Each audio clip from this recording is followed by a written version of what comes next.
മന്ത്രിയുടെ office കേന്ദ്രീകരിച്ചും offer തട്ടിപ്പ് നടന്നെന്ന് പരാതി. പണം തിരികെ ചോദിച്ചപ്പോൾ കയർത്തെന്ന് മന്ത്രി കെ കൃഷ്ണൻകുട്ടിയുടെ ഓഫീസ് കേന്ദ്രീകരിച്ചും ഓഫർ തട്ടിപ്പ് നടന്നെന്ന് പരാതി. മന്ത്രിയുടെ ഓഫീസിലെത്തി 60,000 രൂപ നൽകിയെന്ന ആരോപണവുമായി പാലക്കാട് ചിറ്റൂർ മണ്ഡലത്തിലെ സ്ത്രീകളാണ് രംഗത്തെത്തിയത്. ജനതാദൾ പഞ്ചായത്ത് അംഗത്തിന്റെ നേതൃത്വത്തിലാണ് പണം വാങ്ങിയത്. മന്ത്രി കൃഷ്ണൻകുട്ടിയിലുള്ള വിശ്വാസത്തിലാണ് പണം നൽകിയതെന്നും പരാതിക്കാർ പറഞ്ഞു. എന്നാൽ ആരോപണം തെളിയിച്ചാൽ ഓഫീസിൽ നിന്നിറങ്ങാമെന്ന് മന്ത്രി കെ കൃഷ്ണൻകുട്ടി പ്രതികരിച്ചു. അതേസമയം പകുതി വില തട്ടിപ്പിനിരയായ വീട്ടമ്മയോട് കയർത്ത് മന്ത്രി കെ കൃഷ്ണൻകുട്ടി.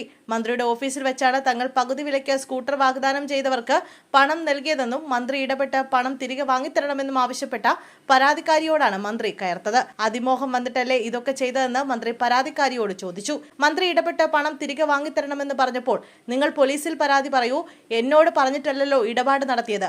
അതിമോഹം വന്നിട്ടല്ലേ ഇങ്ങനെയൊക്കെ ചെയ്തത്, അതൊന്നും പറയണ്ട, വെറുതെ കിട്ടുമെന്ന് പറഞ്ഞപ്പോൾ പോയതല്ലേ, പോലീസിൽ പരാതി നൽകിയിട്ടുണ്ട് എന്നാണ് മന്ത്രി പറഞ്ഞത്. തന്റെ ഓഫീസിൽ വെച്ച് പണപ്പിരിവ് നടത്തിയിട്ടുണ്ടോ എന്ന് അറിയില്ലെന്നും മന്ത്രി പറഞ്ഞു. ഒരു സ്വകാര്യ ചാനലിലൂടെയായിരുന്നു മന്ത്രിയുടെ പ്രതികരണം. പാലക്കാട് ചിറ്റൂർ മണ്ഡലത്തിലെ പണം നഷ്ടമായ വീട്ടമ്മ JDS പഞ്ചായത്ത് അംഗമായ പ്രീതി രാജന് മന്ത്രിയുടെ ഓഫീസിൽ വെച്ചാണ് പണം കൈമാറിയതെന്ന് ആരോപിച്ചത്. സീഡ് സൊസൈറ്റിയുടെ ചിറ്റൂർ കോർഡിനേറ്ററാണ് പ്രീതി രാജൻ. സർക്കാർ പദ്ധതി എന്ന പേരിലാണ് പണപ്പിരിവ് നടത്തിയതെന്നും തട്ടിപ്പിൽ മന്ത്രിയുടെ PAയ്ക്കും പങ്കുണ്ടെന്നും പരാതിക്കാർ ആരോപിച്ചിരുന്നു.